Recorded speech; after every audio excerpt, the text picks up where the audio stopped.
Donc bonjour à toutes et à tous. Alors moi, c'est Cathy. En vrai non, mon prénom c'est Catherine. Mais quand j'étais petite, si on m'appelait Catherine, c'est que j'avais fait une grosse bêtise. Du coup, très vite, j'ai voulu qu'on m'appelle Cathy. Et puis avec l'informatique, les SMS, tout ça, j'ai raccourci mon prénom et maintenant je signe Cathy, K-T-Y. Alors c'est pratique parce que ma maman qui s'appelle Madèle, non, ma maman elle s'appelle pas Madèle. Ma maman elle s'appelle Adèle, mais quand elle a été grand-mère pour la première fois, elle n'a pas voulu qu'on l'appelle Mamie Adèle et elle a demandé qu'on contracte tout pour faire Madèle. Donc ma maman qui s'appelle Madèle et qui a aujourd'hui 93 ans, elle perd un petit peu la mémoire des prénoms de ses enfants. Mais moi quand j'appelle au téléphone et je lui dis « Allô, c'est Cathy », tout de suite elle me dit « Ah oui, Cathy, K-T-Y » et hop, ça y est, elle sait qui je suis. Voilà, donc moi je suis Cathy et je vais vous parler des femmes. D'ailleurs, vous avez vu, j'ai mis la robe qui tourne, les talons qui claquent, je vais vous faire une petite démonstration. J'adore quand ça fait ce bruit-là. Heureusement qu'il y a du parquet à la Comédie de Picardie. Et j'ai mis des ongles, j'ai fait des ongles. Et ça c'est rare pour moi. Hein. Et maquillage, boucle d'oreille. Je vais vous parler des femmes, du féminisme, parce que moi, j'ai 65 ans bientôt et j'ai mis 60 ans, on va dire, pour oser dire que j'étais féministe. Bon, il faut dire que les féministes, ça fait un petit peu peur. On pense au MLF, Mouvement de libération des femmes. Vous savez, c'est ces femmes qui, dans les années 70, sont allées mettre une gerbe sur la tombe du soldat inconnu pour dire que plus inconnu que le soldat, c'était sa femme. On pense au collectif La Barbe. Ce sont ces femmes qui se mettent des fausses barbes. Elles viennent dans des assemblées où il n'y a que des hommes pour dire que la barbe, quoi, que ce soit toujours les hommes qui s'occupent de nos problèmes. Et moi, mes préférés, c'est les fémènes. Vous savez, c'est ces femmes qui se mettent les seins nus avec plein d'inscriptions. Alors, je crois bien que... Oh, j'en perds mon micro. Bon, vous rigolez. Mais... Bon, en fait, je ne peux pas faire la fémène, je vais vous expliquer pourquoi. J'ai 3 petites filles, Adèle, Jeanne et Olivia. Adèle et Jeanne, elles viennent souvent me voir à la maison, elles dorment, elles passent des week-ends, tout ça, et puis le matin, on fait un câlin dans le lit, c'est trop bien. Et un jour, Jeanne, elle a regardé sous ma chemise de nuit, puis elle m'a dit mais les seins de maman, ils sont comme ça. Mais toi, tes seins, ils sont suspendus. Alors, ben non, je peux pas faire la fémène. Encore qu'avec des seins suspendus, on peut mettre plein d'inscriptions. Alors, avant de démarrer, il faut que je vous explique ce que c'est qu'une conférence gesticulée, parce que souvent les gens ne connaissent pas encore ce merveilleux concept qui vient de l'éducation populaire. Alors, une conférence traditionnelle, on va dire que c'est quelqu'un qui va délivrer plein de savoirs savants, hein, on dira des connaissances froides. Voilà.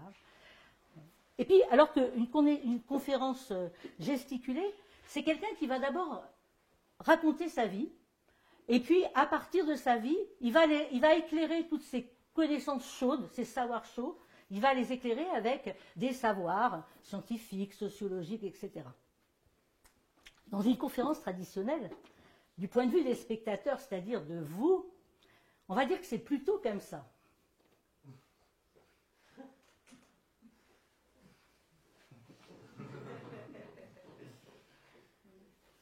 Alors que dans une conférence gesticulée, ça devrait être plutôt comme ça, mais vous me direz à la fin.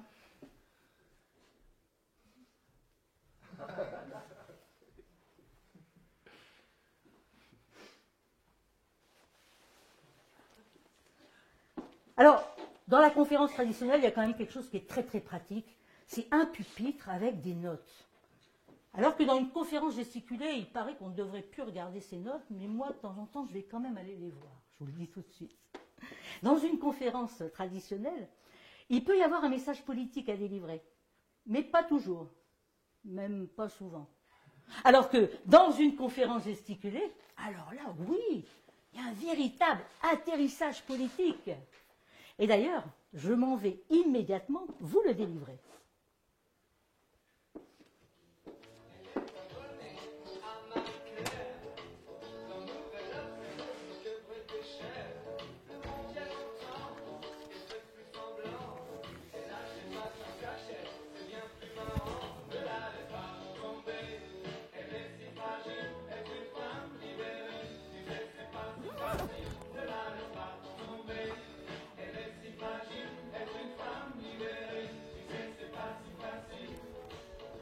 Aujourd'hui, dans mon supermarché Carchan, il y a plein de promotions à gagner parce qu'aujourd'hui, c'est la journée de la femme.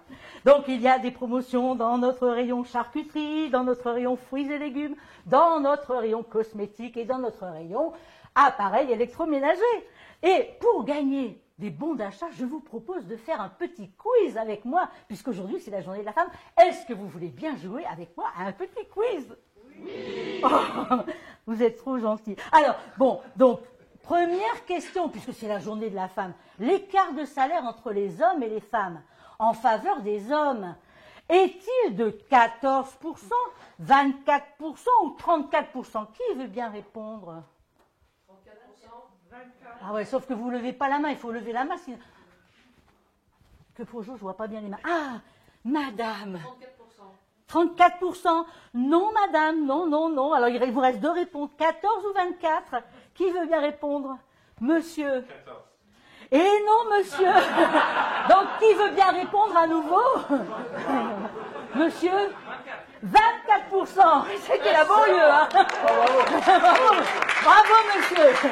Alors, effectivement, 24%. Et monsieur, vous avez gagné un bon d'achat pour une crème d'épilation. À donner à madame, bien sûr. Deuxième question. Aujourd'hui, c'est la journée de la femme. Donc, nous allons gagner des bons d'achat pour cette journée. Quel est le temps journalier consacré aux tâches domestiques? Le ménage, le soin des enfants, les courses par les femmes. Est-ce que c'est 2h30, 3h30 ou 4h30? Qui veut bien répondre? Oui, monsieur. 4h30.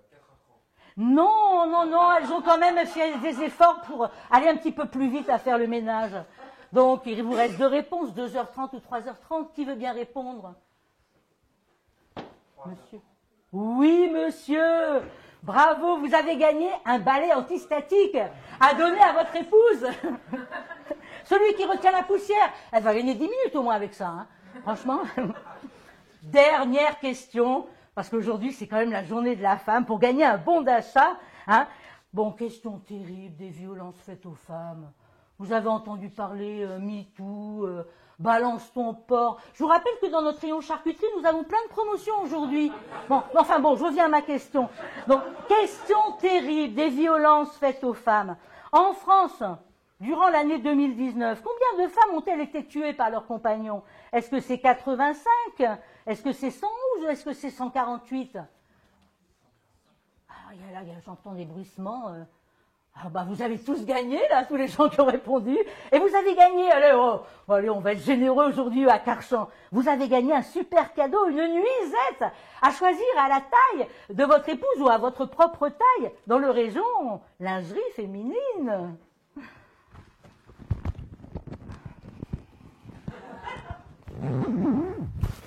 Le lendemain, dans mon supermarché Carchan, c'était la journée de la saucisse.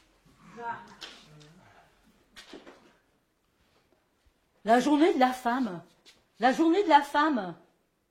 Mais Clara Zetkin, qui a contribué à mettre en place la journée internationale des droits des femmes, doit se retourner dans sa tombe. La journée de la femme, la femme. Mais les mots ont leur importance. L'usage de ce singulier catégorise, met dans des cases, alors que toutes les femmes sont différentes. Un jour, dans un supermarché, le jour de la journée, le 8 mars, donc on m'a offert une rose, comme si c'était la journée de la fête des mères. C'était ma fête, alors voilà. Non, la journée internationale des droits des femmes est une journée revendicative pour dire haut et fort que l'égalité, on n'y est pas encore. Alors, quant à faire des promotions dans les supermarchés, hein, parce que c'est la journée internationale des droits des femmes, ben là je dis non. Les femmes ne sont pas des marchandises. Je ne suis pas une marchandise. Oui? Oui? Oui, Bertine, oui, oui, oui, oui, Bertine. Oui, oui.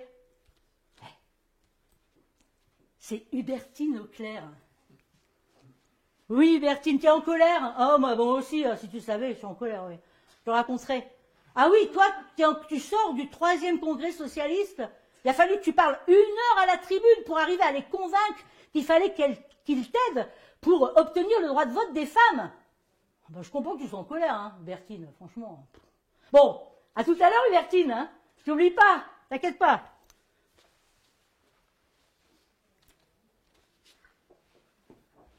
Hubertine Auclair. Elle est née en 1848, elle est décédée en 1914. On est sous la Troisième République.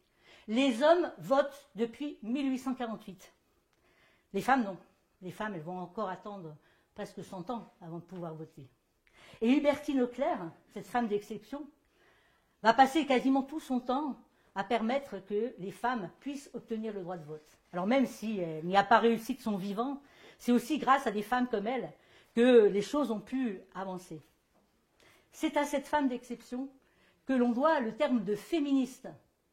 Avant, le terme féministe était un terme médical qui signifiait que certains hommes avaient une attitude efféminée.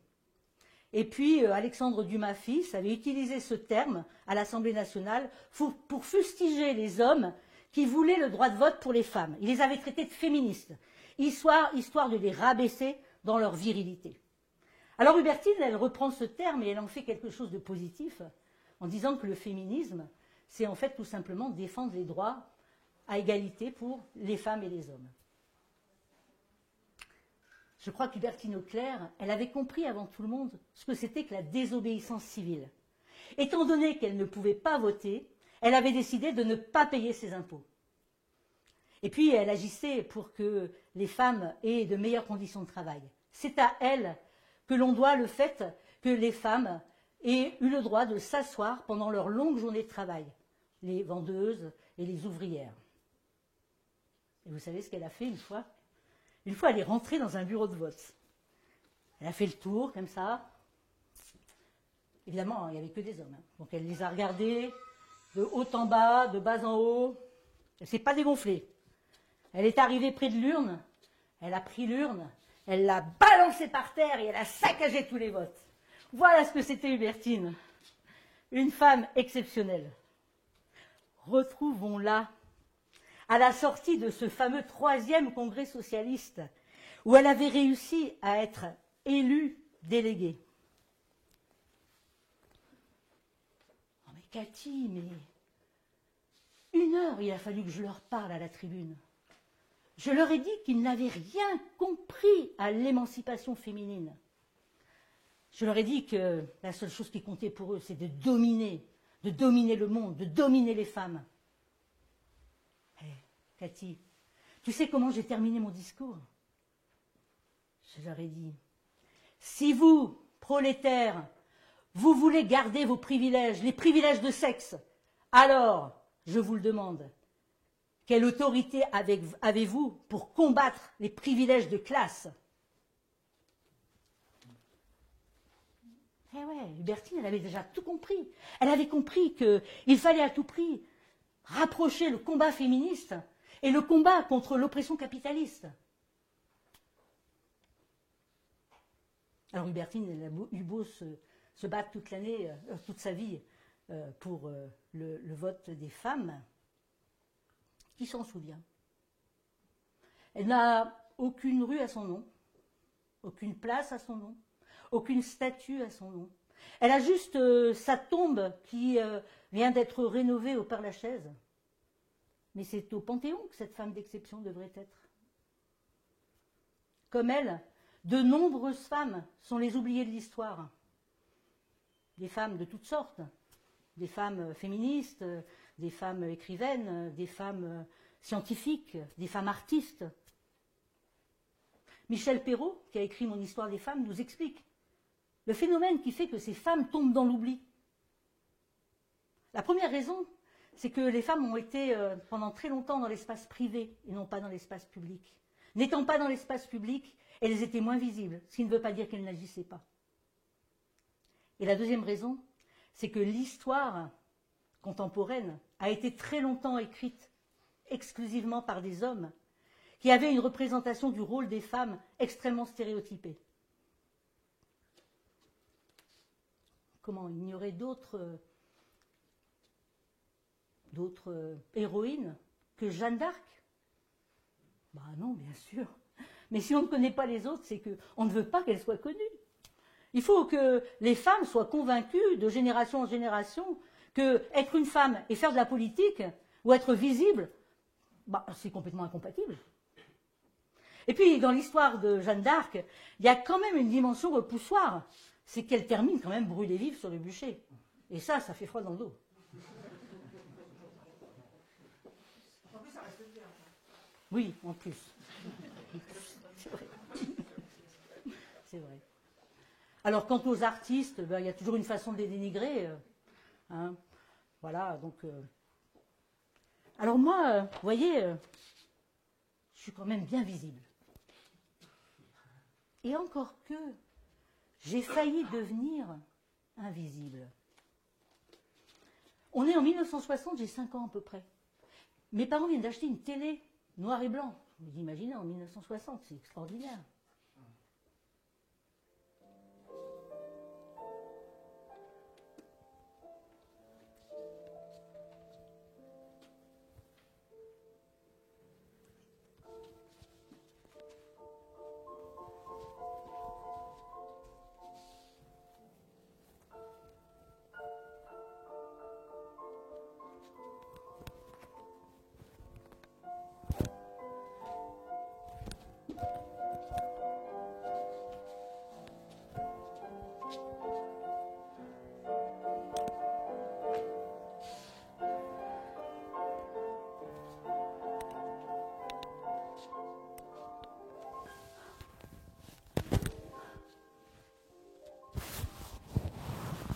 Ça y est. Je sais, plus tard, je serai danseuse. Oui, oui, plus tard, je serai danseuse. Quelques jours plus tard, je ramène à la maison un dossier scolaire à remplir. Alors, je le donne à ma maman, qui le transmet à mon papa. Alors, mon papa était instituteur. C'est lui qui remplissait les dossiers scolaires. Mon papa m'appelle. Fille, sur le dossier, il y a une question. Qu'est-ce que tu veux faire plus tard? Oh ben moi, papa, moi je veux être danseuse. Danseuse? Oui, danseuse. Danseuse. Bon, je l'écris au crayon de bois.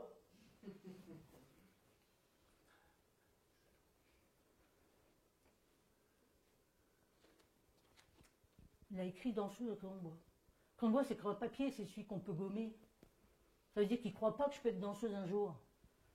Bon, de fait, mes parents, il n'y avait qu'un salaire, 4 gosses, une seule voiture. On ne m'a jamais payé de cours de danse classique, ni d'autres cours de danse d'ailleurs. Hein.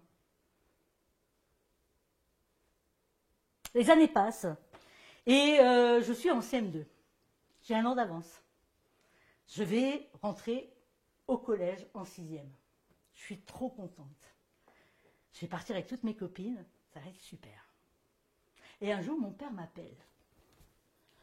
Fille, étant donné que tu as 1 an d'avance, avec ma collègue, ton institutrice, on a décidé que tu referais un CM2. Comme ça, tu auras de meilleures bases. Meilleures bases? Je ne comprenais rien du tout de ce qu'il racontait. Hein. Mais alors, rien de rien de rien. Enfin, j'ai vite compris que, en fait, j'allais refaire un 2e CM2 et que toutes mes copines allaient partir au collège.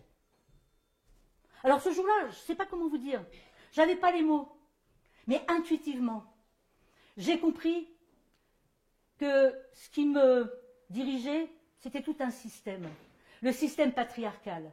Ce système où mon père décidait de mon monde, ce système où les pères décident du monde. Donc, petite parenthèse sur ce que c'est que le système patriarcal. Bon, il existe depuis la nuit des temps, hein. Le fait que dans une famille, ce sont les hommes qui décident. Et puis, ça a été renforcé, bien sûr, avec le Code Napoléon, 1804. Alors, comment ça se passe dans les familles? Comment ça se passe pour que ce système patriarcal y perdure? Ben, par exemple, dans ma famille, bon, ben, il y avait mon père, puis il y avait ma mère. Alors mon père, je l'adorais mon père. Il était instituteur. À l'époque, il faut vous dire qu'être instituteur, c'était extrêmement valorisé. Donc j'étais très fière de mon père. Et en plus, mon père, eh ben, il n'était pas que instituteur, il était directeur d'école. Alors j'étais vraiment très fière, hein, franchement. Et en plus, mon père, il était directeur d'application. Ça veut dire qu'en fait, il prenait des normaliens dans sa classe pour leur apprendre comment faire la classe. Alors moi, j'étais fière. Hein. Et en plus, mon père, c'était un syndicaliste. Il était à la Fédération de l'éducation nationale. Alors il allait faire des réunions le soir. Il rentrait à la maison, il racontait à ma mère tout ce qui s'était passé, les décisions, les votes, etc. Et moi, j'écoutais. Je trouvais ça trop beau. Je comprenais rien. Mais qu'est-ce que c'était beau! Oh, j'étais trop fière de mon père. Il est malheureusement décédé. Alors ma mère, qui est toujours vivante, ma mère, elle était secrétaire. Et quand elle a eu son premier enfant, elle en a eu 4, donc ma grande sœur, elle a arrêté de travailler. Ma mère, elle faisait tout à la maison. Elle faisait le ménage, elle faisait la cuisine, elle faisait la couture. Attendez, par exemple, quand ma grande sœur est rentrée en 6e, elle a décousu entièrement un vieux manteau de mon père, elle l'a lavé, repassé, etc. Elle a refait un nouveau manteau, vous imaginez le boulot. C'est du délire. Et puis, c'est ma mère qui s'occupait de nos devoirs, c'est pas mon père, pourtant il était instit. Ma mère qui nous faisait réciter les leçons, qui regardait les rédactions, tout ça. Elle s'occupait de nous tout le temps. Alors comment ça se passe dans cette famille? Alors ma mère, oui, il faut que je vous dise, ma mère c'était une fut-fut parce que mon père décidait de tout. Mais ma mère, elle était maligne. Parce que, par exemple, un jour, elle voulait qu'on refasse la cuisine. Alors, elle n'a pas été voir mon père en lui disant « On refait la cuisine ». Non, ça n'aurait pas marché. Donc, elle a fait autrement. Elle a fait « Oh, regarde là, le mur, il est tout gras, on ne peut plus le nettoyer, ça ne va pas du tout. Oh, ben là, le bouton de la gazinière, je ne peux rien faire, là, ça ne marche pas, ça. Puis, oh, regarde le carreau, là, quand je marche, ça fait gling, gling, gling. » Et mon père, 15 jours après, il arrivait, il faisait « Femme, j'ai décidé que cet été, on refaisait la cuisine. » Ma mère, elle dit « C'est une super idée !» Et ouais, il faut être malin dans la vie. Alors bon, comment ça se passe dans cette famille? Parce qu'en fait, il y en a quand même un qui dirige l'autre et qui dirige les enfants aussi. Hein? Ben, ça se passe parce qu'il y a beaucoup d'amour.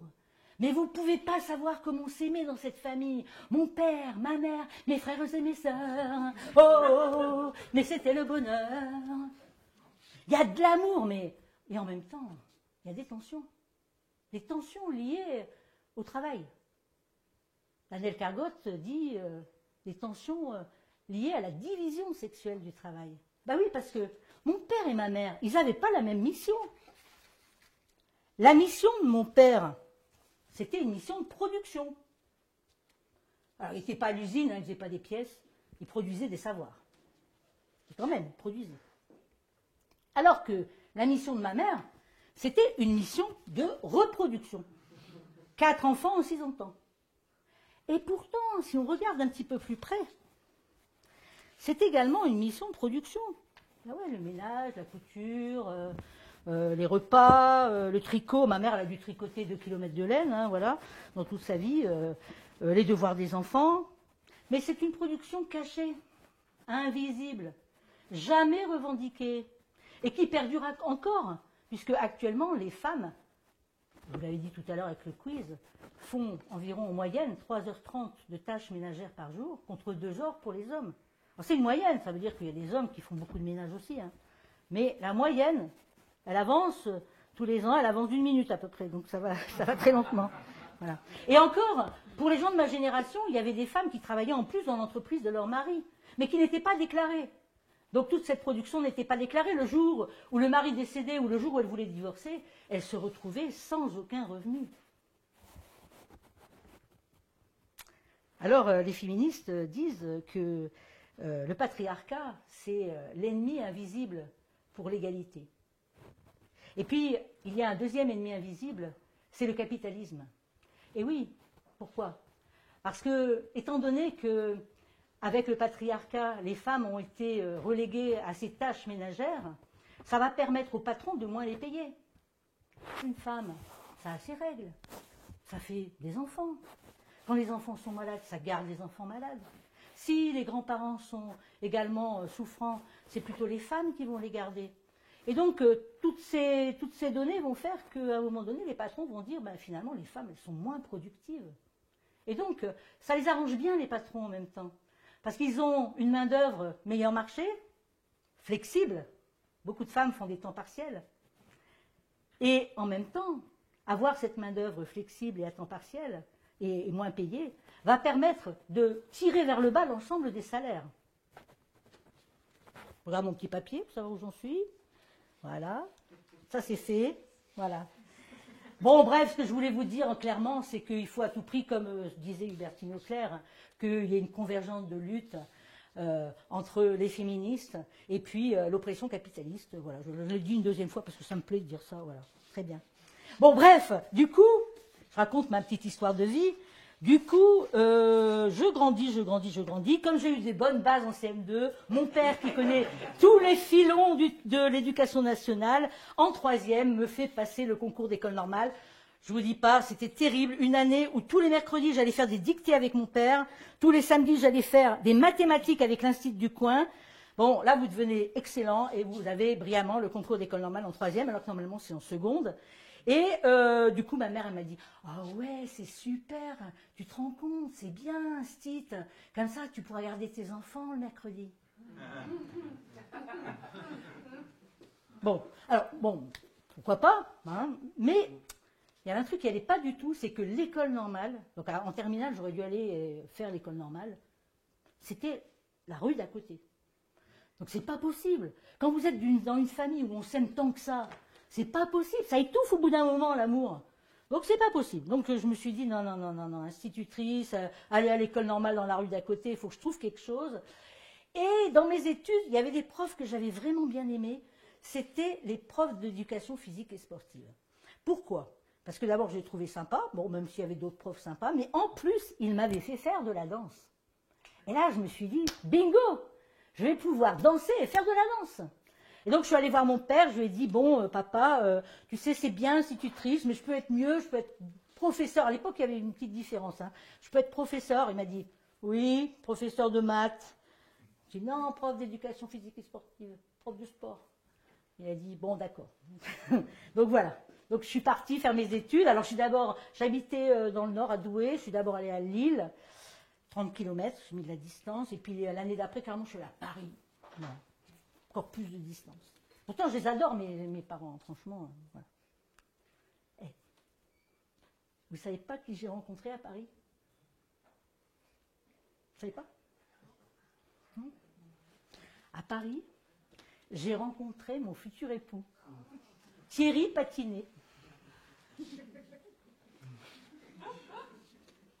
On est mariés déjà depuis 42 ans. Hein. Ça dure. Voilà, je l'ai rencontré là en faisant mes études, c'était super. Alors, lui, il était beau, il était grand,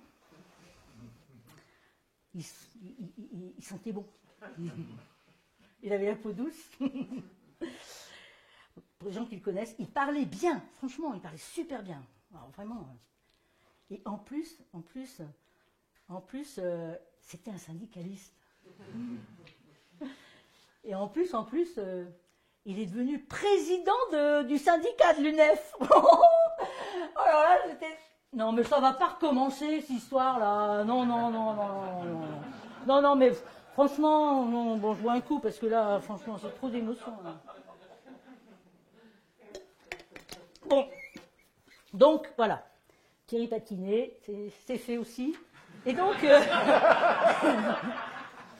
donc voilà, on fait nos études, et puis... ça y est, je suis prof, je suis trop contente, j'ai enfin des élèves, c'est génial. Alors on est en 1977 quand je deviens prof, et en 1975, il y a eu la réforme Haby. Donc la réforme Haby disait que toutes les classes devaient être mixtes. Donc mon collège, ben voilà, toutes les classes étaient mixtes, sauf que en éducation physique et sportive, ces profs-là, ben, ils ont mis encore 10 ans pour que les cours soient mixtes. Voilà, parce que c'était, voilà, ils avaient une habitude des clubs de sport où on met des garçons d'un côté et des filles de l'autre, donc c'était invraisemblable qu'on puisse mélanger des filles et des garçons, invraisemblable. Voilà. Alors ça commençait à se faire, mais bon, pas trop. Alors en général, ce qu'on faisait, c'est qu'on prenait 2 classes, et puis on les mettait ensemble, et puis on mettait d'un côté les garçons, de l'autre côté les filles. Bien sûr, le prof homme prenait les garçons, la prof femme prenait les filles. Une prof femme qui prend les garçons, impossible. J'ai essayé, non, incompétente, voilà, c'est ce qu'on me disait. Hein. Non, non, mais tu peux pas prendre les garçons, enfin, franchement. Bon, bref, donc on faisait ça, et puis quand il y avait un nombre impair de classes, il restait une classe toute seule, dans ces cas-là, il y avait un pauvre prof qui était puni, et qui, lui, devait prendre la classe mixte. Donc j'arrive dans mon collège, trop contente de faire cours, j'ai une classe de filles, je fais un peu la... Voilà. Mais voilà, je me dis, bon, bah, après tout, t'es prof, c'est déjà pas mal. Hein. Voilà, j'arrive au gymnase, j'installe mon matériel, j'ouvre la porte de vestiaire, les filles, elles vont dans le vestiaire, tout ça. J'installe mon matos et puis j'attends.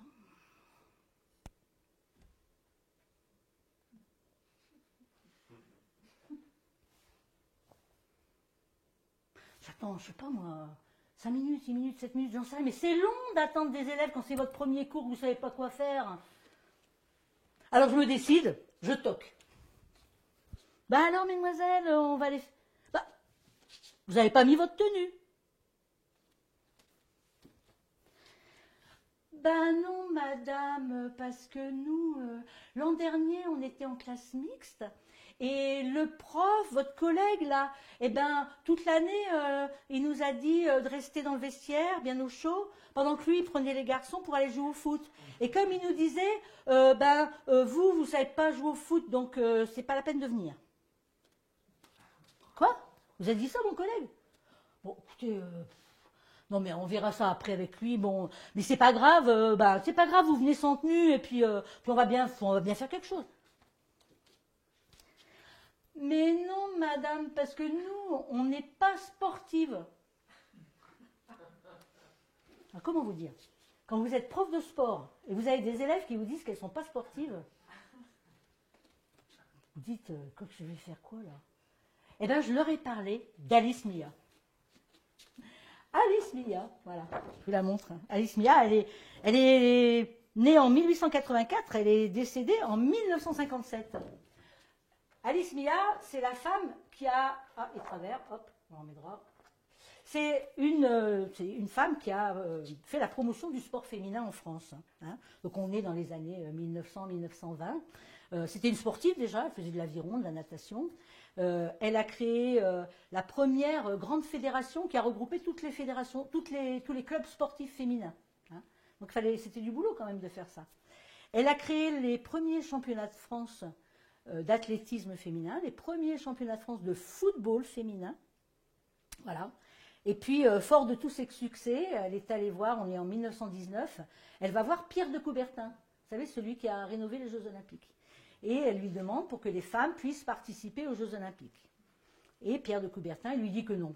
Non, les femmes ne participeront pas aux Jeux Olympiques, qu'au mieux, les femmes pourraient couronner les vainqueurs. Au mieux, au mieux, au mieux, au mieux. Bon, elle ne se décourage pas. Voilà. C'est ça que j'aime bien, moi, dans ces femmes. Elle ne se décourage pas. Et en 1922, elle crée les premiers Jeux Olympiques féminins au Luxembourg. Et il y aura 20 000 spectateurs à ces premiers Jeux Olympiques féminins, ce qui, pour l'époque, était un sacré succès. Alors, retrouvons là Alice Mia dans ses œuvres. Oh, Cathy, 2024, les Jeux Olympiques à Paris, waouh, trop bien. Et en plus, autant de médailles pour les hommes, autant de médailles pour les femmes, et c'est quand même super. Bon, je vois que quand même vous continuez à honorer toujours ce goujat de Pierre de Coubertin. Lui, il m'avait dit que les Jeux Olympiques pour les femmes étaient impensables, qu'ils seraient impratiques, inesthétiques et incorrects. Alors, impraticables, bon, ça je suis d'accord, parce qu'à l'époque on devait courir avec des jupes longues. Vous avez déjà essayé de franchir une haie avec des jupes longues? Voilà. Inesthétique, bah oui, parce qu'une femme doit rester belle, élégante. Et une femme qui court un 200 mètres ou un 400 mètres, elle arrive avec les cheveux défaits et toute transpirante. Donc ça ne le faisait pas, on était incorrect du coup. Enfin, inesthétique. Parce que incorrect, c'est autre chose. Incorrect, c'est qu'on n'avait pas le droit même de montrer un bout de cheville ou même un bout de poignet. Alors évidemment, une femme sportive, à un moment donné, elle montre un petit peu de poignet. Ah là là, vous savez ce qu'on disait même à l'époque? On disait qu'une femme qui fait du vélo, vous savez ce qu'on pouvait dire sur les femmes qui font du vélo? Ben, qu'elles pouvaient perdre leur virginité.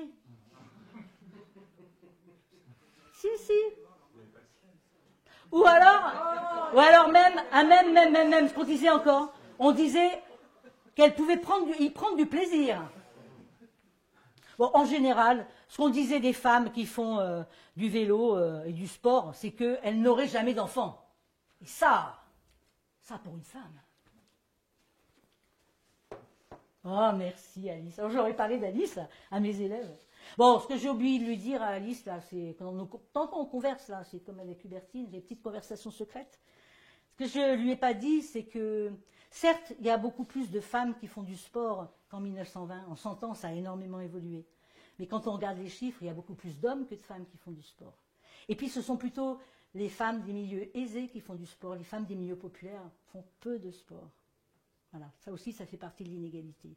Ce que je ne lui ai pas dit non plus, c'est le sexisme dont sont victimes les entraîneurs, voilà, et également les sportives. Ce que je ne lui ai pas dit non plus, c'est que dans les médias, même si ça bouge un petit peu, là, avec la Coupe du Monde de football, on a vu un peu plus de filles, mais même si ça bouge un petit peu, c'est encore l'image des garçons qui est plus visible. Et puis quand les commentateurs sportifs commentent les matchs avec les féminines, souvent on va commenter plutôt du point de vue de l'esthétique que des réelles performances. Ce que je ne lui ai pas dit non plus à Alice Mia, c'est les tests de féminité dégradants que subissent les sportives quand elles commencent à gagner un petit peu trop. Et ça, quand même, c'est super grave. Alors les filles, là, donc voilà, je leur explique Alice Mia, et puis en discutant toute l'année, alors j'ai déployé des trésors d'ingéniosité. À tous les cours, il y avait des carambars à gagner. Il n'y a pas d'orthodontiste dans la salle. Bon.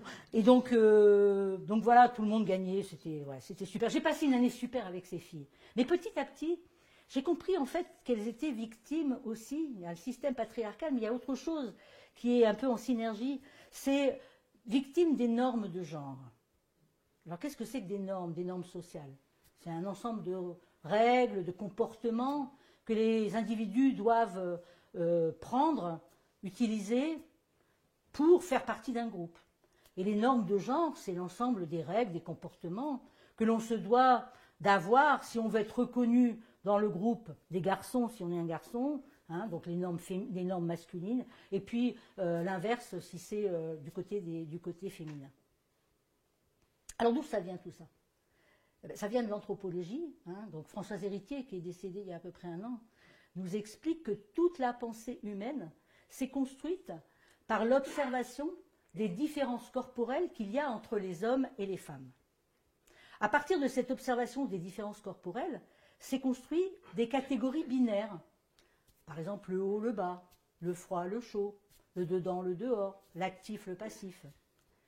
Ces catégories renvoient toujours à soit du masculin, soit du féminin. Et elles sont hiérarchisées, avec toujours le masculin qui est bien mieux, bien plus et bien mieux que le féminin, toujours au-dessus. Alors ce qui est rigolo, c'est quand on prend par exemple la catégorie actif-passif. En Occident, l'actif renvoie, à votre avis, au masculin ou au féminin? Au masculin, tout à fait. Alors que le passif va renvoyer plutôt au féminin. Alors que si on est en Inde, c'est l'inverse. L'actif va renvoyer au féminin parce que dans l'actif, il y a l'idée du désordre. Alors que le passif va renvoyer au masculin et sera valorisé parce que dans le passif, il y a l'idée d'une certaine sérénité. On voit bien avec cet exemple que ces catégories, elles sont culturellement construites. Elles ne sont pas naturelles. À partir de ces catégories, va donc s'installer des stéréotypes tenaces, de profond déterminisme, mais qui ne sont pas inéluctables. Ils peuvent évoluer avec l'éducation. Ce ne sont pas des fatalités. Et ça, c'est intéressant si on veut avancer sur la question de l'égalité. Alors, mes filles, elles avaient Donc ces normes de genre et tous ces stéréotypes, voilà, qui les empêtraient un petit peu et qui les empêchaient d'avancer. Et puis, elles étaient très attachées à ce qu'on pourrait appeler un idéal féminin. Alors, dans l'idéal féminin, je vous ai amené 2 florilèges.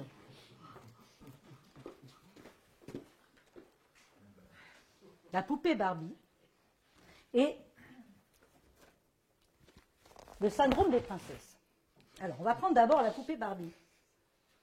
Donc la poupée Barbie, là, c'est pas la première génération de poupées Barbie, parce que les féministes ont râlé. Les premières poupées Barbie, elles avaient des coups encore plus démesurés. Donc, imaginez, déjà, celle-là, regardez, elle a un cou immense. Hein. Par rapport à la tête, ça pèse lourd, une tête. Donc si vous avez un grand cou, votre tête, elle ne tient pas. Donc, les premières poupées Barbie, elles avaient un cou démesuré. Une taille, on ne pouvait pas mettre une rate. Et des jambes démesurément longues. Déjà, celle-là, vous avez vu, ça fait presque la moitié du corps. Ce qui fait que la poupée Barbie, si on fait une expérience, moi je le fais à chaque fois ça marche. Hein.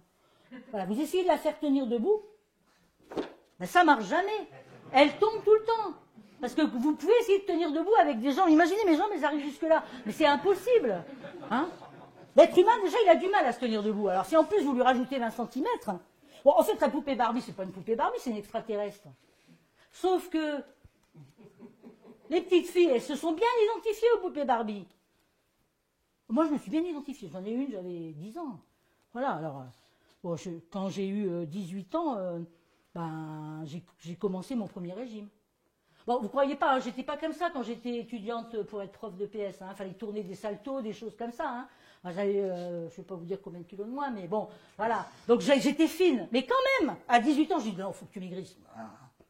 Donc j'ai fait mon premier régime, j'ai perdu du poids, j'étais trop contente. Et puis après, j'ai repris le même poids et un petit peu plus. Alors après, j'ai fait un deuxième régime, j'ai perdu du poids et un petit peu plus. Et voilà, et encore, et encore, et encore, et voilà quoi. Bon, enfin en tout cas, en termes d'idéal féminin, entre Barbie et moi, il n'y a pas photo quoi. Ah oui. En tout cas, l'histoire des régimes, là, le jour où j'ai arrêté de faire les régimes, bon, j'ai pas maigri, hein, ça d'accord, mais j'ai arrêté de grossir. Et ça, c'est bien. Ouais, ça sait faire de moi. Bon, enfin, poubelle. Il n'y a pas de poubelle à la comédie de Paperdi, on le mettra après. Alors, le syndrome des princesses. Celui-là, je l'ai fauché à mes petites filles, Adèle et Jeanne. Bon, parce qu'on a beau faire attention, leur mettre des livres intelligents dans les mains, antisexistes et tout, il y a toujours des anniversaires où vous avez quelqu'un qui vous achète des bêtises. Hein. Donc, voilà. Donc je l'ai trouvé, voilà. Alors, je vais vous lire un passage. Pour avoir une allure très royale, une princesse doit marcher le ventre rentré, ça va être dur, la poitrine en avant, ça je devrais encore y arriver, la tête bien droite. Pour cela, elle s'entraîne à avancer avec des livres sur la tête, ce qui l'oblige à regarder droit devant elle. C'est le ventre rentré que j'ai du mal.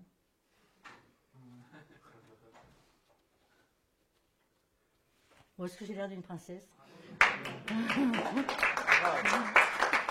Bon alors, qu'est-ce qu'il y a comme autre bêtise là-dedans? Allez-y, allez, je vous écoute. Qu'est-ce qu'ils disent d'autre? Qu'est-ce qu'elle doit faire? Alors, le prince charmant, mais au-delà du prince charmant, qu'est-ce qu'il faut faire avec le prince charmant? Il faut lui plaire, faut se faire sauver, se faire embrasser pendant qu'elle dort. Ouais.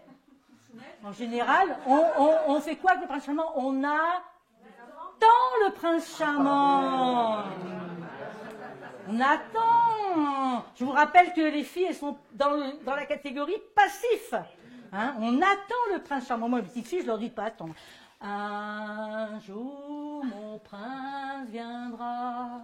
Hein, c'est une valse. Jour, il me dira poubelle. Alors, en mettant à la poubelle l'idéal féminin de mes élèves, je vais vous découvrir une femme qui, elle, a combattu cet idéal féminin. C'est Niki de Saint-Phal. Alors, Niki de Saint-Phal, c'était une plasticienne. Elle était aussi connue dans les années 70 que Andy Warhol. Donc, elle est née en 1930. Ah, vous ne la voyez pas, excusez-moi. Donc, on va la faire tourner. Voilà. Faites-la tourner, Niki. Voilà. Donc, elle était aussi connue que Andy Warhol aux États-Unis.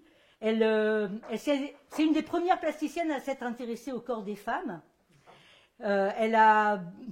C'était une féministe aussi, et elle a montré, elle a montré la souffrance des femmes. Et puis un jour, elle a créé les nanas. Je vais faire tourner aussi, hein, caméra, hop, voilà. Voilà, elle a créé les nanas. Alors moi, j'ai eu la chance d'aller au Grand Palais il y a 5 ans, où il y avait une exposition de Niki de Saint-Phal. Donc les nanas, elles sont immenses, hein, elles font 3 mètres de haut, elles sont grosses, hein, elles sont colorées, elles dansent. Et Niki de Saint-Phal, avec ses nanas, elle fait passer un message fort. Elle dit qu'il faut arrêter les normes de ces tailles idéales qui font des dégâts considérables.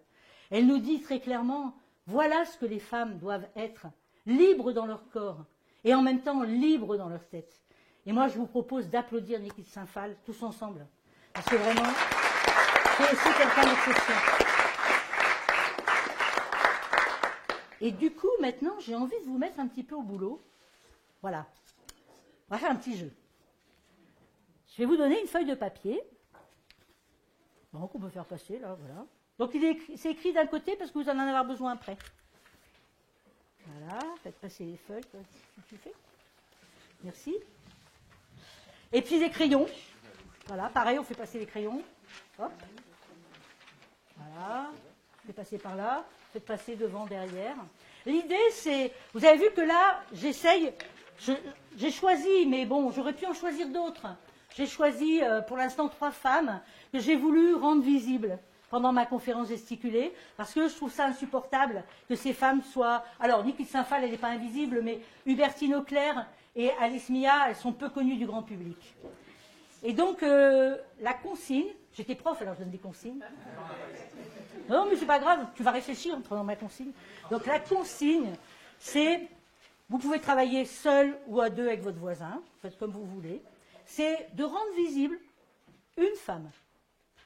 Ça peut être une femme connue, ça peut être une femme inconnue, ça peut être une femme de votre entourage proche, d'accord? Ça peut être une amie, ça peut être, voilà. On rend, voilà. Donc sur la feuille du côté où c'est pas écrit, on écrit en grand. Si on le souhaite, on n'est pas obligé non plus, mais on peut le faire à 2, on peut le faire à 3. Et vous avez 3 minutes 30 parce que j'étais prof de PS et donc c'est au chrono. C'est parti. Hein? On peut dessiner, on écrit, oui, on écrit. On écrit, voilà. En le plus gros possible.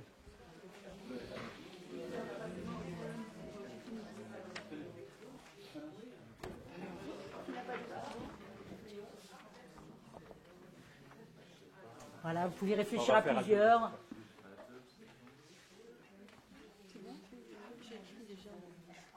Parce qu'on va créer un petit musée éphémère, là, juste pour ce soir à la Comédie de Picardie. On peut dessiner, on peut écrire, comme on souhaite. Oui, Marie. Non, non, au contraire, il faudrait qu'on rallume peut-être. Ah, je vais demander. Voilà. Il vous reste 2 minutes.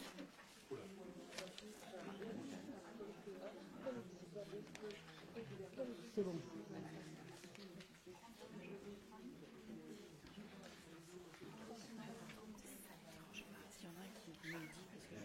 D'accord. Marie, tu veux pas qu'on rallume la salle alors? Ça va aller? Oui, oui, je vais leur demander. Sinon, tu n'es jamais tu n'es pas mère.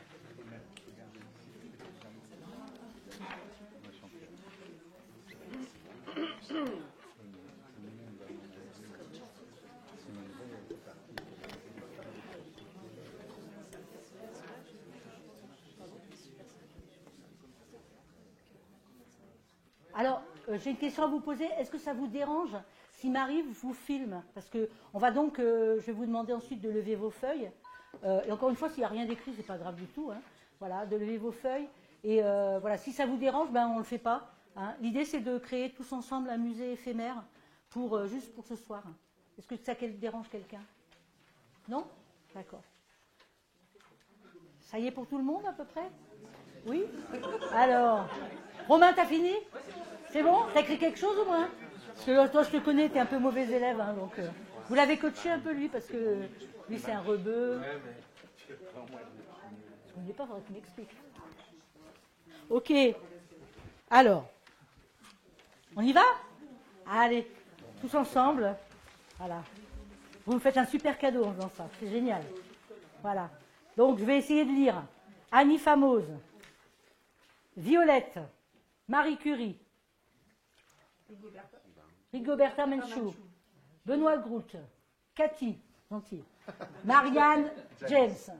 Alors là, je vois plus du tout. J'ai écrit championne de tennis qui a revendiqué même salaire, je ne me rappelle plus de son nom. D'accord, bon, on cherchera. Nat, excuse-moi, je vois pas bien. Simone de Beauvoir, Babette, Marité, toi, ma mère qui s'est battue comme une louve pour nous aider à nous. S'épanouir. S'épanouir, d'accord.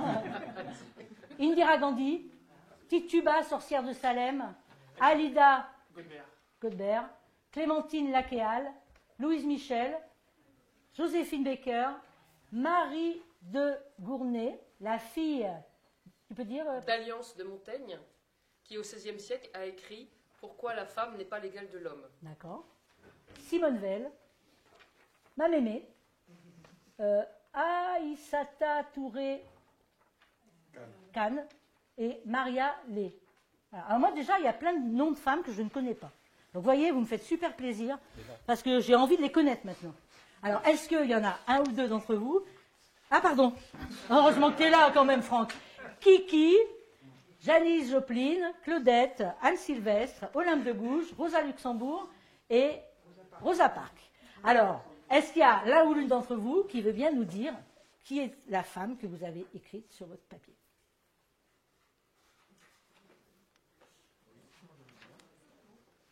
Je veux bien. Violette, c'est une petite femme, c'est-à-dire qu'elle a 13 ans. C'est une jeune fille qui fait du hockey sur glace, donc un sport peu développé du côté féminin, on va dire, et qui est gardienne de but depuis plusieurs années, qui s'entraîne durement, qui a un très haut niveau, et qui, si elle était un garçon, elle pourrait prétendre à être surclassée pour aller aux Jeux Olympiques de l'année prochaine. D'accord. Mais comme c'est une fille, les filles, on ne les surclasse pas. D'accord. Voilà. Et les garçons, oui. Les garçons, oui. Hein, un garçon du même âge qu'elle, qui n'a pas encore l'âge d'aller aux Jeux Olympiques, mais avec son niveau, pourrait être surclassé et y aller. D'accord. Mais elle ne pourra pas, puisqu'elle est une fille. Et voilà. Bon exemple de discrimination et d'inégalité. Et on est en 2020. 2020, voilà. Et elle joue où? Du côté d'Annecy, etc. Merci. Voilà. Est-ce qu'il y a quelqu'un d'autre qui veut bien nous dévoiler la personnalité qui est derrière sur le papier? Qui? Billie Jenkins, oui. Vous pouvez nous dire qui c'était? C'était une dame qui... Voilà. C'est une joueuse de tennis qui s'est battue pour qu'elles aient les mêmes... l'égalité salariale. Le même salaire, oui. La dame qui avait... Oui, tout à fait. Alors, elle était... en plus, elle était lesbienne, donc il a fallu aussi qu'elle combatte. Il y a un très beau film qui s'appelle, je ne sais plus comment... Voilà, Battle of the Sex, parce qu'en fait, il y a un homme qui est un peu plus âgé, qui la défie, qui dit, de toute façon, les femmes ne pourront jamais gagner contre moi, et en fait, finalement, elle finit par le battre. Voilà, mais il y a tout ce combat à la fois contre le sexisme et contre l'homophobie dans ce film. Non, c'est un très beau film à voir. Est-ce qu'il y a encore une dernière personne? Romain? C'était ma grand-mère. Ah, d'accord. Pourquoi parce que souvent dans ma famille, on parlait de mon grand-père, on n'a jamais parlé de ma grand-mère. C'était un hommage à ma grand-mère auquel j'ai très peu de souvenirs. D'accord. Ok. Merci pour ce très beau moment. Hein, et puis, voilà, qui pourra se prolonger ensuite. Alors, on va reprendre le cours de mon histoire. Bien sûr, donc moi, je voulais des cours mixtes. Et donc, pendant 10 ans, je me suis battue pour ne plus avoir que des classes de filles, mais avoir aussi des classes mixtes. Et je me suis d'abord battue contre mes collègues. Mais Cathy, mais tu veux que les classes soient mixtes pour mettre ensemble des garçons et des filles en train de jouer au basket, mais les filles, mais elles sont nulles. C'est des plantes vertes sur un terrain de basket, c'est des poteaux.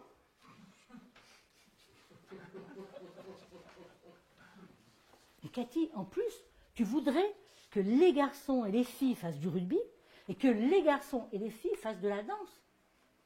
Tu m'as regardé là. Tu me vois en tutu pour faire court. Quoi? Aujourd'hui, tu veux prendre le terrain de foot pour aller jouer avec ta classe mixte? Bah non. D'habitude, c'est moi qui prends le terrain de foot pour aller jouer avec les garçons. Tous les mercredis, je l'ai, donc il n'y a pas de raison qu'on change. Hein? Non, je ne suis pas d'accord. Le foot, c'est pour les garçons, c'est pas pour une classe mixte.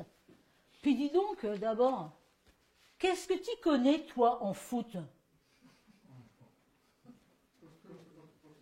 Bon, bref, 10 ans passent et j'arrive quand même à obtenir, à avoir des classes mixtes. Et je suis persuadée que la mixité, c'est l'égalité. Et là, je déchante. Parce qu'effectivement, quand je mets ensemble sur un même terrain de basket, par exemple, des filles et des garçons, j'ai beau faire la morale aux garçons, de nombreux garçons jouent entre eux, même si une fille est très bien placée. Je leur dis, mais non, mais passe la balle à elle, elle est bien placée, elle est devant le but, là, pourquoi tu ne lui passes pas la balle? Mais ça ne marche pas, ça marche pas. Et là, je me dis, mais alors du coup, la mixité, c'est pas l'égalité. Je suis un peu, voilà, moi qui me battais pour la mixité, ça ne marche pas. Bon, voilà, bon. Alors du coup, je lis beaucoup, je lis les sociologues, et les sociologues de l'éducation m'expliquent que nous, les profs, on n'a pas les mêmes attentes pour les garçons et pour les filles. Les attentes, par exemple, on va trouver normal qu'une fille ne s'exprime pas beaucoup en cours, ne prenne pas beaucoup la parole, alors que les garçons vont interrompre le cours de façon intempestive sans lever la main. On trouve ça normal. Quand un garçon est en difficulté scolaire, on va dire que c'est qu'il n'a pas beaucoup travaillé. Quand une fille est en difficulté scolaire, bah c'est que la pauvre, elle est un peu limitée, quoi. Alors, je me documente, je vais encore un petit peu plus loin, et là, je comprends qu'en plus, il y a des sociologues qui ont fait des mesures très précises dans tous les cours, et qui montrent que les enseignants interagissent, c'est-à-dire ils agissent avec des élèves, interagissent entre élèves et profs, ils interagissent plus et mieux avec les garçons qu'avec les filles. Ils donnent de meilleures consignes, ils agissent beaucoup plus souvent, ils donnent beaucoup plus souvent la parole aux garçons. Alors moi, pendant des années, j'ai dit, bah non, toi, Cathy, non, toi, t'es pour l'égalité, non. Puis un jour, je me suis mis un petit magnétophone dans ma poche. Puis après, je me suis réécoutée. Et là, j'ai entendu. Oui, vas-y, Louis, mets ton pied sur la prise. Très bien. Et maintenant, grandis-toi et va chercher avec ta main gauche la prise jaune. Super. Oui, les filles, bravo. Là, allez, Louis, tu continues. Ce qui était écrit dans les livres, je le faisais. Moi qui essayais de combattre les stéréotypes, j'étais en plein dedans. Mais ça a été l'horreur pour moi, la douche froide. Alors, à 52 ans, vous savez ce que j'ai fait? J'ai démarré un doctorat. Une thèse. 4 ans d'études, tout en travaillant. Alors, vous savez, quand on fait une thèse, au début, on est persuadé qu'on est le chercheur et qu'on va trouver la pépite. La pépite, et que tout le monde va faire « Ouais, Cathy Patini, elle a trouvé un truc super génial. » Et que, enfin, l'égalité, il y en aura partout, dans toute la France. Et en fait, finalement, non, parce que vous cherchez, il y a plein de gens qui ont écrit sur le domaine. Donc, en fait, vous restreignez de plus en plus pour chercher un tout petit truc comme ça. Alors moi, j'avais quand même un objet de recherche, vraiment, j'étais intéressée parce que je ne comprenais pas pourquoi, moi qui comprenais les stéréotypes, je les utilisais quand même, pourquoi mon attention, comme ça, elle partait sur les garçons et pas sur les filles. Et donc, mon sujet de thèse, c'était équité et centration attentionnelle des enseignants d'éducation physique et sportive en contexte mixte. Pourquoi vous rigolez? Mais pourquoi vous rigolez? Enfin, c'est très sérieux ce truc-là. Bon, à chaque fois qu'un thésard il annonce son sujet de thèse, les gens ils regardent avec des yeux de merlan-frit. Non, mais où ils rigolent, non.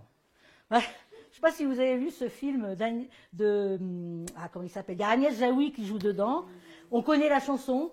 Il chante tout le temps d'ailleurs. Bon bref, Agnès Jaoui joue une thésarde. Et son sujet de thèse, c'est les chevaliers de l'an 1000 au lac de Paladru. Voilà, donc en général. Alors bon, pendant 4 ans, vous écrivez, vous cherchez, etc. Bon voilà, passez beaucoup de temps dans votre bureau. Et moi qui ai toujours voulu être visible, là j'essayais d'être la plus invisible possible pour pas que les copains m'invitent au restaurant, au cinéma, etc. Et puis un jour quand même, vous ne pouvez pas faire autrement, il faut y aller. Il faut y aller, vous allez au restaurant. Et vos copains ils font, bah alors Cathy, mais on ne te voit plus. Ben non, tu sais, vous êtes un peu gêné parce que bon, dire que vous faites une thèse, c'est un peu pédant. Alors, dites, ben non, tu sais, ben, j'écris ma thèse là. Ah oui, c'est vrai, ta thèse. Alors, comme ils sont gentils, ils font. Et c'est quoi alors ton sujet de thèse? Alors vous dites, équité, centration attentionnelle, des enseignants d'éducation physique. Et là, ils vous font des yeux de merlan frit. Et après, comme ils sont gentils, ils disent, et ça parle de quoi? Et là, vous avez 3 minutes 30, pas plus, pour expliquer un sujet de thèse que ça fait 4 ans que vous êtes dessus. Alors vous commencez, vous dites quelques mots, vous vous contredisez un petit peu, et au bout d'1 minute 30, vous avez Thierry Patinet qui vous coupe la parole et qui explique votre sujet de thèse 10 fois mieux que si c'était vous qui l'avez fait.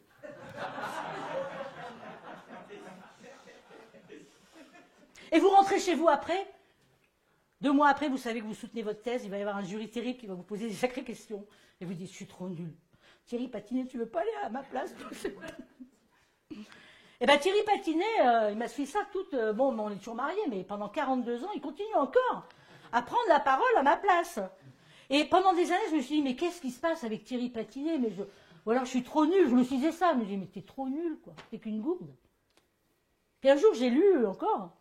Et je me suis rendu compte que ça avait été théorisé. C'est une Américaine, Rebecca Solnitz, qui explique que ça arrive très souvent. Des hommes qui coupent la parole aux femmes qui sont compétentes, parce que j'étais quand même compétente, 4 ans sur un sujet. Hein, donc, qui coupent la parole aux femmes, parce que, voilà, il faut qu'ils existent. Ça s'appelle le man-explaining. Bon, je ne parle pas bien anglais, mais voilà. Et moi, j'ai traduit ça en m'explication. Les mecs qui nous expliquent la vie. Thierry Patinet, il fait sans arrêt de la m'explication. C'est pénible, franchement. Bon, bref, je passe mon doctorat, brillamment. Et un jour, je vais dans une conférence pédagogique avec Thierry Patinet. Et il était prof de PS aussi, hein, ouais, je vous l'ai dit, hein, il a fait des études avec moi. Donc, on faisait des choses ensemble. Et puis, bon, le gars qui faisait la conférence, il parlait de l'échec des élèves en EPS. Il avait montré que des garçons, pas une fille, donc ça m'avait énervé.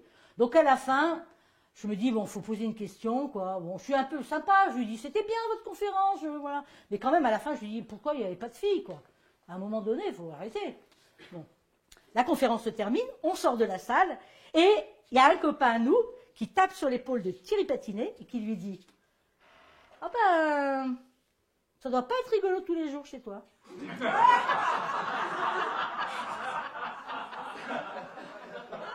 Et alors, il y a un deuxième copain qui arrive, qui tape sur l'épaule de Thierry Patinet, qui lui dit, dis donc Thierry, qu'est-ce qui porte la culotte chez toi?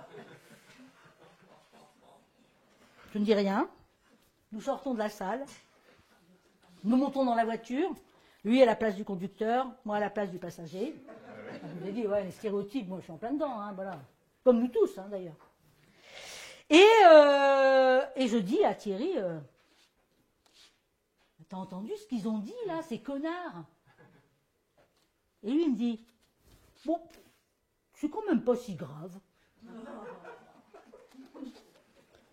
Pas si grave. Comment vous dire? Vous avez déjà vu une voiture à l'arrêt? Une voiture à l'arrêt, quand son mec il dit c'est pas si grave, elle se met à sauter et à faire des soubresauts. J'étais devenue hystérique. Complètement hystérique. D'ailleurs, l'hystérie, vous savez d'où ça vient, ça, hein, c'était une maladie du temps d'Hippocrate. Il avait décidé que les femmes qui étaient énervées, parce qu'une femme, ça ne doit pas s'énerver, bien sûr. Hein. Une femme énervée, ben, elle était hystérique parce qu'elle avait son utérus qui bougeait tout le temps. Voilà. C'est ça l'explication de l'hystérie. Pourtant, mon utérus, il était bien en place, il ne bougeait pas du tout. Hein. Franchement, on peut vous assurer. Bah, à l'époque, d'ailleurs, pour éviter que les femmes soient hystériques, on les mettait enceintes, ça aurait réglé le problème. Bon, après, au Moyen-Âge, c'était pas mieux. C'était devenu des sorcières. Hein. La chasse aux sorcières, ça fait des dégâts, hein, vraiment. Alors, bon, je me plains pas trop, hystérique, bon, voilà. Ben, ce jour-là, j'ai compris que tout est une question de place. Et que c'était terminé, que je reste à ma place de femme soumise. Bon, je n'ai pas très soumise, mais un peu soumise quand même. Et que je voulais retrouver une certaine parole libre. Comme d'ailleurs, Rosa Parks. Elle est née en 1913, elle est décédée en 2005. On est en 1955, en Alabama. On est en pleine ségrégation raciale. Un jour, elle monte dans un bus. Je pense que le bus, là, le siège, il était plus bas que ça. C'est pas grave, on va y arriver quand même. Non, ça va pas du tout. Moi, je mets ta chaise. J'aurais dû faire un essai.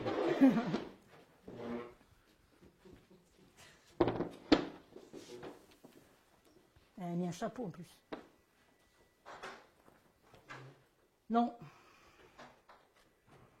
Non, quand cet homme blanc m'a demandé de lui laisser la place dans le bus où j'étais assise, je lui ai dit non. J'ai travaillé toute la journée dans l'usine des Blancs, je fabrique des chemises, toute la journée debout en plus. Donc là, non, je lui ai dit non. Et quand le chauffeur de bus est venu me demander de laisser ma place à l'homme blanc, je lui ai dit non. Non, non, non, non, non, non, non, non, non, non. C'est pas plus sa place que la mienne. J'étais arrivée la première, j'étais fatiguée. Donc ça suffit, cette histoire de place dans le bus.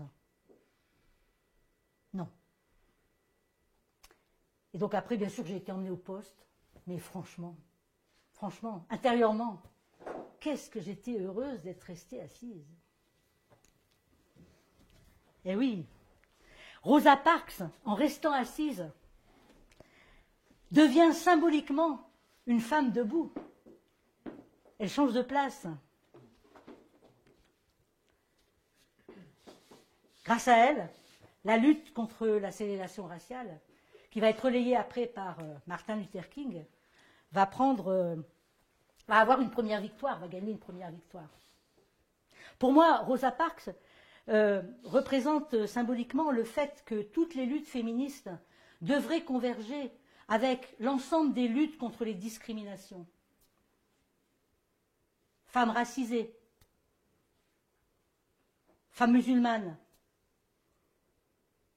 femmes lesbiennes, femmes de tous les pays, femmes grosses, femmes handicapées. Merci à toi, Rosa Parks.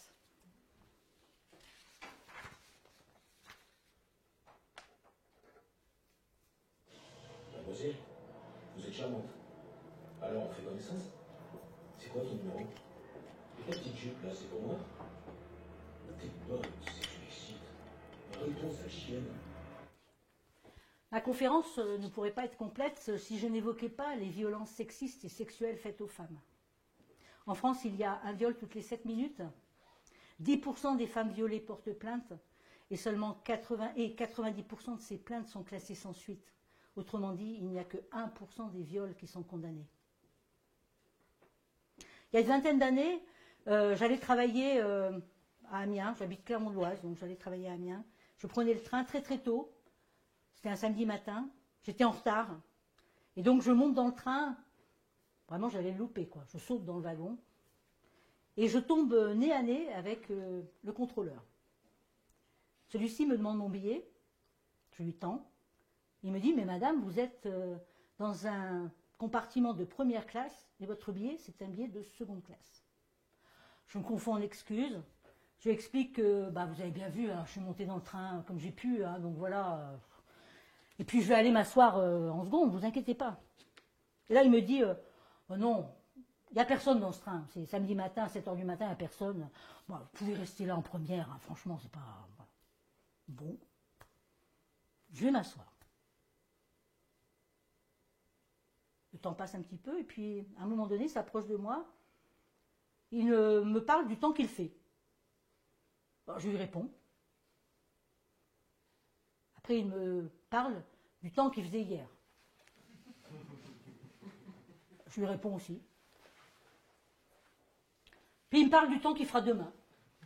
Je lui réponds encore. Puis il s'approche encore un petit peu.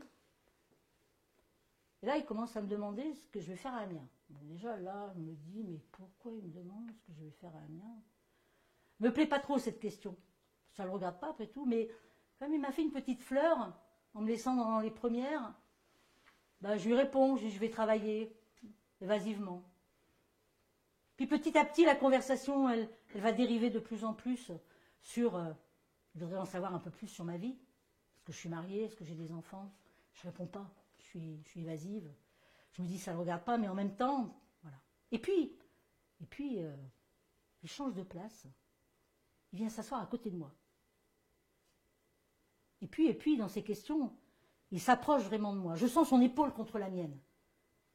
Je suis coincée en plus, parce que je suis dans un compartiment où il y a 2 sièges. Je suis contre le mur et lui, il est là. Et plus ça va, plus je sens son épaule contre la mienne. Et c'est insupportable. Et je me dis, il faut que tu te lèves, il faut que tu t'en ailles. Va en seconde. Qu'est-ce qui nous casse les pieds, celui-là? C'est pas possible. Mais en même temps, j'y arrive pas. Mon esprit va à 100 à l'heure, mais mon corps ne répond plus. Je suis sans réaction. Alors il va un petit peu plus loin, il essaye de me prendre la main. Là, quand même, j'arrive à extirper ma main et je lui montre quand même que je n'ai pas envie de cette relation. Mais il continue à essayer encore de me prendre la main. Et j'essaye à nouveau de m'extirper. Mon corps à nouveau ne répond plus. Je pourrais me lever, je pourrais m'en aller. Quand je repense à cette situation, je me dis, mais pourquoi est-ce que tu ne t'es pas levé? Pourquoi tu n'es pas parti? Certes, il y a les personnes dans ce compartiment, mais pourquoi est-ce que tu restes là? Je suis dans un état de sidération, ou proche de la sidération. Le corps qui ne peut plus répondre. Heureusement, le train arrive enfin à Amiens. Je m'extirpe comme je peux de cette situation. Je saute sur le quai de la gare d'Amiens. Je traverse la gare comme une folle. Je me retourne sans arrêt pour voir s'il ne me suit pas. Je traverse les rues d'Amiens comme une folle. J'arrive à mon boulot. Mes copains me disent, qu'est-ce qui t'arrive? T'es toute... Et je leur dis, bah rien. Je leur dis rien. Et j'oublie toute cette histoire. Je ne me suis pas fait violer. J'oublie toute cette histoire. Et l'an dernier, quand j'ai réentendu parler de MeToo, balance ton porc, je me suis dit, mais elles ont raison, ces femmes, faut porter plainte. C'est pas normal. Et à ce moment-là, cette histoire me revient. Et je me dis, mais toi, tu n'as pas porté plainte. Pourquoi est-ce que tu n'as pas porté plainte? Et puis ce qui me revient aussi, c'est qu'à chaque fois que je dois prendre un transport, très tôt le matin ou très tard le soir, la première chose que je regarde, c'est est-ce qu'il y a du monde dans ce compartiment? Est-ce qu'il y a des gens qui vont pouvoir me défendre? Autrement dit, cet homme, avec cet acte, il a inculqué chez moi une énorme peur qui est insupportable. En région parisienne, les femmes qui prennent les transports en commun, 100% de ces femmes disent qu'elles ont été un jour harcelées par des frotteurs, comme on dit. Et ça, c'est pas normal. Alors vous allez me dire, tout va bien quand même. Nous avons un gouvernement, M. Macron a quand même déclaré que la cause des femmes, les violences faites aux femmes serait la première cause de son quinquennat.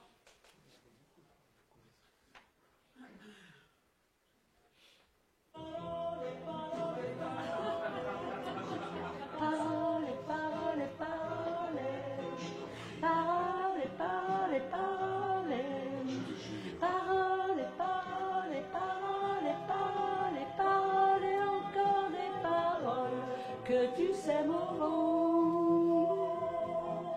Encore récemment, un Grenelle contre les violences faites aux femmes. Un super boulot, parce qu'on a regroupé toutes les féministes qui ont fait des propositions extrêmement intéressantes. On se dit, bingo, c'est gagné, enfin, on va arrêter ce cercle infernal, les féminicides, etc. Mais...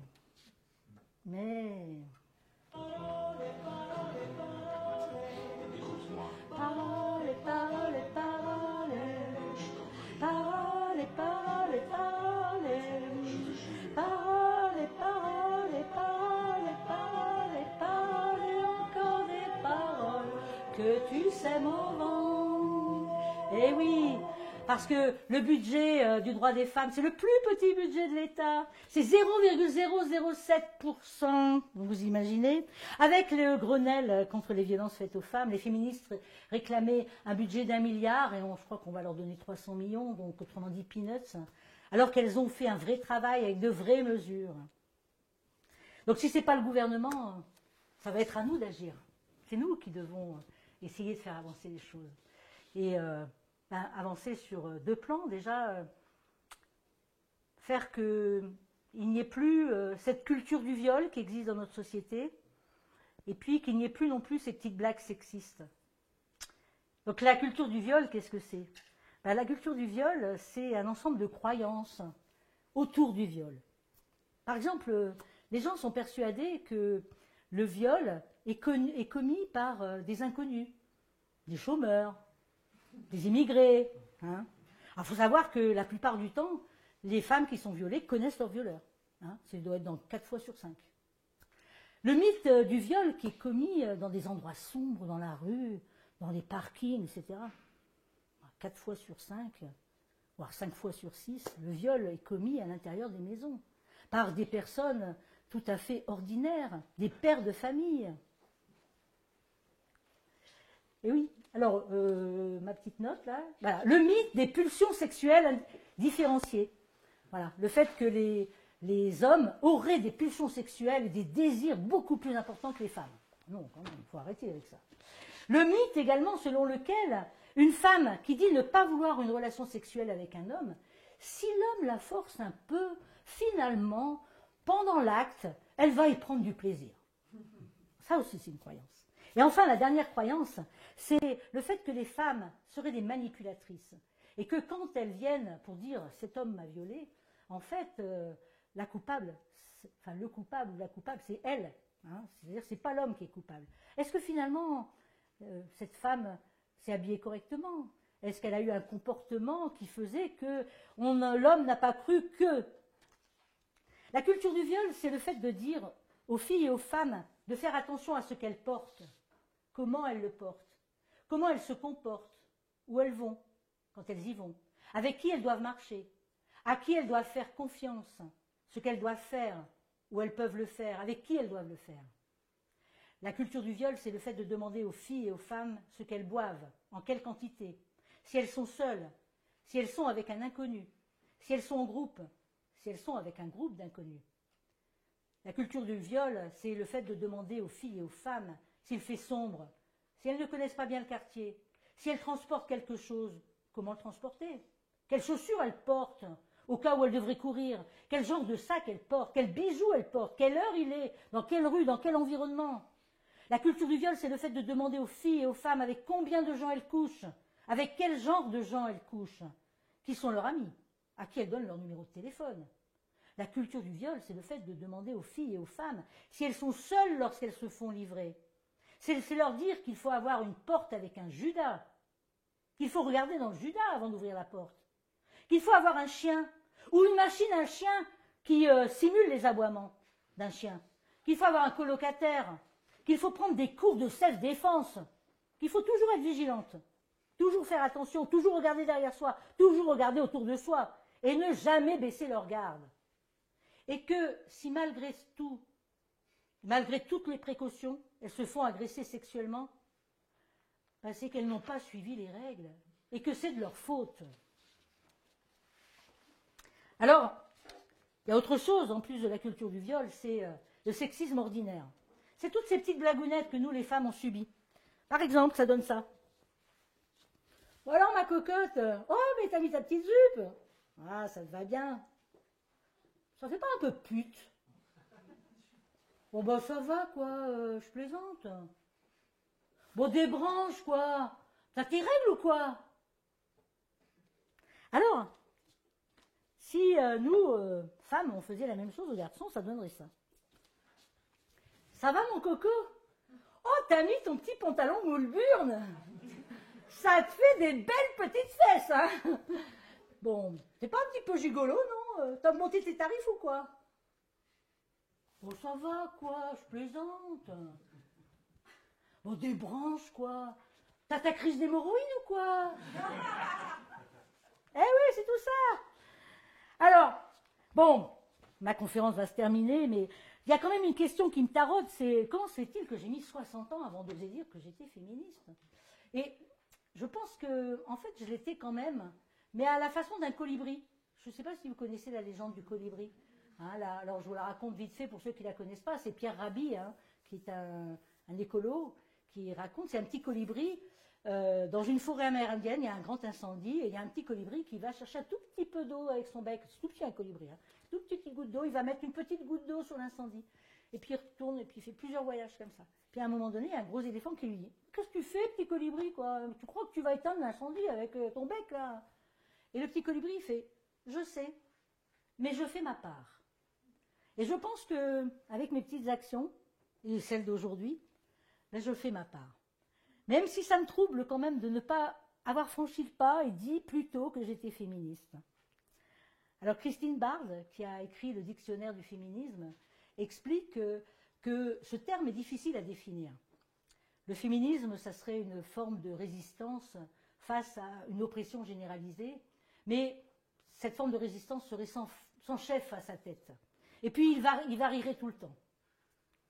Et puis je pense aussi que si je n'ai pas dit que j'étais féministe, c'est que j'étais victime de tout un anti-féminisme bien présent dans notre société. Vous savez bien ce qu'on dit des féministes. On dit d'abord qu'elles sont frustrées. Ah non, pourtant moi j'ai tiré patiné. Et puis on dit aussi que c'est des femmes souvent qui s'occupent des femmes, donc elles sont peut-être lesbiennes. Allez, un petit coup de sexisme, un petit coup d'homophobie, un petit coup de sexisme, ça va ensemble. Et enfin, on dit aussi que les féministes, elles sont en guerre contre les hommes. Eh oui. Et que ces pauvres hommes sont des victimes des féministes. Mesdames, Messieurs, je vous propose de faire 1 minute de silence pour honorer la mémoire de tous ces hommes qui sont tombés sous les coups des féministes. Mais non, je plaisante. Enfin, quand même, cette histoire-là d'être en guerre contre les hommes, ça va loin quand même. Hein. Alors, tous ces masculinistes, ils inventent quand même un tas de trucs. Alors, par exemple, il y a des sociologues qui ont écrit que les garçons à l'école, ils étaient presque castrés symboliquement par les filles qui réussissent mieux. Voilà, ils perdaient leurs repères. Et en plus, ils perdaient d'autant plus leurs repères qu'à l'école primaire et maternelle, c'est surtout des enseignantes et pas des enseignants. Voilà, les pauvres, les pauvres. C'est la crise des masculinités. Ils appellent ça comme ça. Comment, quoi? Si on n'a plus le droit de draguer. Comment? Le corps des femmes ne nous appartiendrait plus. Voilà ce qui est dit. Voilà ce qui est pensé. Et oui. Alors, oui, quand on cherche à abattre les privilèges en tant que femme, ça résiste. Ça résiste, y compris chez des hommes qui se disent pro-féministes. Alors, en guerre contre les hommes, non, je ne suis pas en guerre contre les hommes. Mais je suis vigilante. Thierry Patinet, pas bien fait.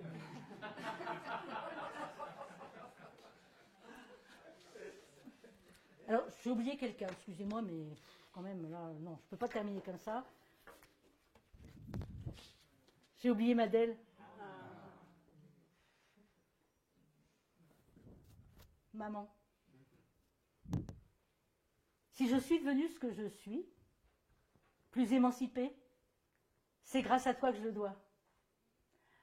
Maman, tu as cherché toute ta vie à être la plus invisible de toutes les invisibles.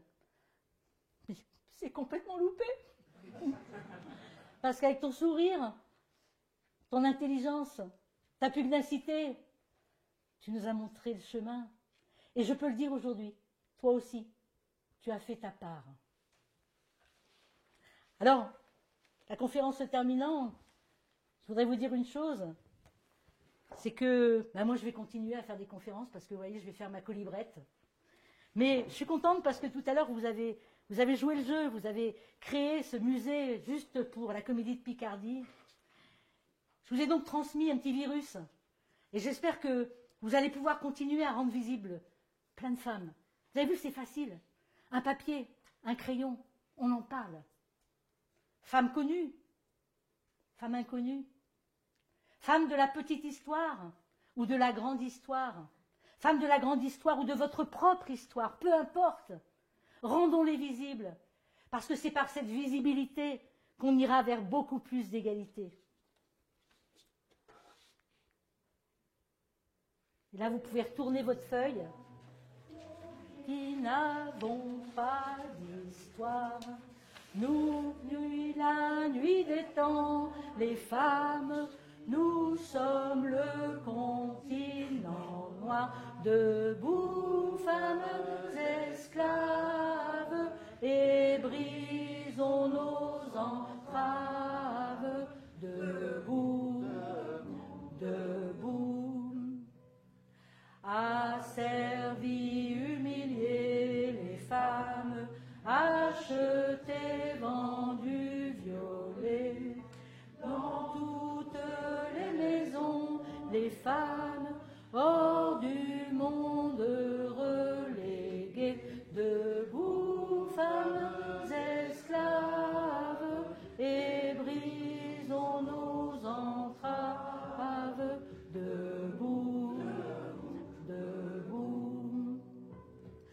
Seules dans notre malheur, les femmes, l'une de l'autre ignorées.